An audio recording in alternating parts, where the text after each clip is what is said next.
isna waxa uu shaaca ka qaaday in uusan ballan qaadi karin in kooxda ay sii joogi doonaan ilaa iyo xilli ciyaareedka dambe labada laacib ee kala ah Neymar Jr iyo sidoo kale Kylian Mbappe kuwaasi oo ku wajahan kooxda Real Madrid. sidoo kale kooxda PSG ayaa ka fiirsanaysa in ay u dhaqaaqdo xidiga khadka dhexe ugu ciyaara kooxda Liverpool ee James Milner kaasi oo heshiiskiisa uu dhici doono xagaaga dambe oo ilaa haatan ma jiraan saasaama ku qotama in Liverpool ay heshiis cusub ay ka saxiixan karto James Milner. sidoo kale kooxda caanka ah ee lagu magacaabo Manchester City ayaa waqti xaadirka kan waxa ay ku biirtay tartanka loogu jiro xidiga qadka dhexe ugu ciyaara kooxda Monaco ee lagu magacaabo Tielemans kaasi oo noqonaya xidig kale oo si weyn looga baadagoobayo xagga qaaradda Yurub. halka kooxaha Manchester United iyo Manchester City iyaguna ay ku wada dagaalami doonaan saxiixa laacibka difaaca ugu ciyaara kooxda Juventus ee lagu magacaabo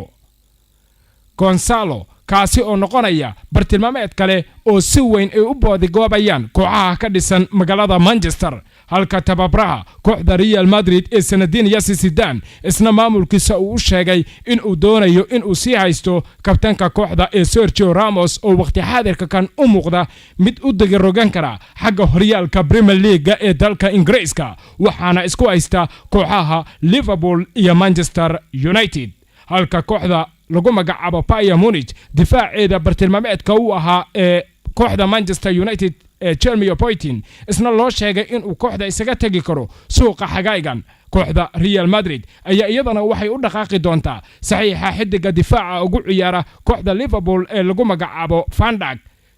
haddii kabtankooda Sergio Ramos uu kooxda isaga tago. kooxda Atletico Madrid ayaa dalab dhan 70 milyan oo euro waxa ay ka gudbisay da'yarka kooxda Benfica ee lagu magacaabo Joao Felix kaasi oo bartilmaameed horay ugu ahaa kooxaha Juventus Manchester United ayaa sidoo kale iyadoo waxay aaminsan tahay in aysan heli doonin suuqa xagaagan laacibka difaaca ugu ciyaara kooxda Ajax ee lagu magacaabo Matthias de Ligt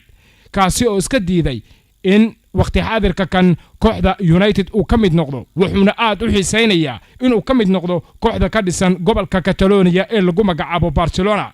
difaaca kooxda Tottenham ee Toby Alderweireld ayaa hoggaanka wuxuu u hayaa difaacyada ay doonayso kooxda ka dhisan magaalada Turin ee Piangeneri. halka kooxda Inter Milan iyada waqti xaadirka kan ay xiise ay u qabto laacibka qadka dhexe ugu ciyaara kooxda Chelsea amaahdana ku jooga ee lagu magacaabo Matteo Kovacic. kooxda Real Madrid ayaa iyadana waxay kor u qaaday qiimihii 90 milyan ahaa oo ay ku doonaysay laacibka difaaca ugu ciyaara Napoli ee Kalidou Koulibaly. halka kooxda Juventus iyadana wali ay wado olole baaxad weyn ay dib ugu soo celin karto laacibka qadka dhexe ugu ciyaara kooxda Manchester United waa laacibkoodii hore Paul Pogba waxaana ay diyaar u yihiin in qiimo lacageed iyo labada laacib ee kala ah Paulo Dybala iyo Alexandro in gacanta ay u geliyaan kooxda Red Devils. kooxda Liverpool ayaa iyadana waxa ay doonaysaa goolhayaha kooxda Hull City ee lagu magacaabo David Marshall si ay bedel ugu dhigtaan goolhayaha haatan kooxda ka tagi kara ee lagu magacaabo Mignolet. habeen dambana waxay noqon doontaa habeen kale oo ku qaali ah dunida kubadda cagta waxaana la ciyaari doonaa finaalka Europa League 10 habeenimo ee xilliga Geeska Afrika iyadoona lagu ciyaari doono dalka Azerbaijan qaasadan caasimada Baku iyo garoonka Baku Stadium waxaana isku fariisaari doona kooxaha kala ah Chelsea iyo Arsenal. dunida waxay si weyn ay u hadalhaysaa ganaaxa dusha loo suray laacibka lagu magacaabo Henrik Mkhitaryan oo Armani ahaan looga soo horjeestay in uu u galo gudaha dalka